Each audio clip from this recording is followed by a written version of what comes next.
ये इतना सरल होता नहीं जितना सरल लगता है। पहले मुझे भी लगता था कि अरे इतनी साधारण सिंपल सी बात तो है कि इसमें इतनी हिंसा है, हमें ये नहीं करना चाहिए। लोग पता नहीं क्यों नहीं समझते। तो यहाँ पर दो बातें निकल के आती हैं।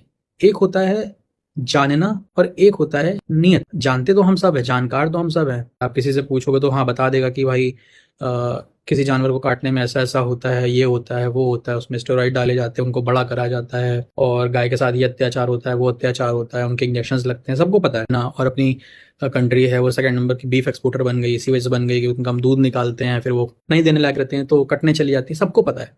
लेकिन प्रॉब्लम तब आती है जब हमको बदलना पड़ता है खुद को। उसमें दिक्कत क्या होती है कि जैसे कोई मोटा है, ठीक है, अब उसको अगर फैट रिड्यूस करना है तो फैट रिड्यूस करने के लिए उसको बहुत सारा मेहनत करना पड़ेगा, उसको जिम जाना पड़ेगा, उसको अपनी डाइट पे कंट्रोल करना पड़ेगा, है ना। बहुत सारे उसको मीठा छोड़ना पड़ेगा, जंक फूड छोड़ने। यहाँ पर जो उसकी सुविधाएं हैं, जो उसका सुख है, स्वार्थ है, लालच है ना, स्वाद है, वो उसको त्यागना पड़ेगा। उसको अपने ही विरुद्ध लड़ाई लड़नी पड़ेगी, और अपने ही विरुद्ध लड़ना सबसे कठिन काम होता है। और इसी तरह जब किसी को मांस छोड़ना होता है या किसी को दूध छोड़ना होता है तो वो जान तो सब कुछ जाता है, लेकिन स्वयं से लड़ना ही सबसे कठिन काम होता है। वहां पर आती है नियत, वहां पर आपकी नियत आती है, ईमानदारी आती है कि हम खुद के ही प्रति कितने ईमानदार हैं, हम खुद के ही प्रति कितने सेंसिटिव हैं। और ये जो मेहनत है ये सबसे कठिन मेहनत होती है, खुद को देखना और फिर अपने ही विरुद्ध लड़ाई लड़ना।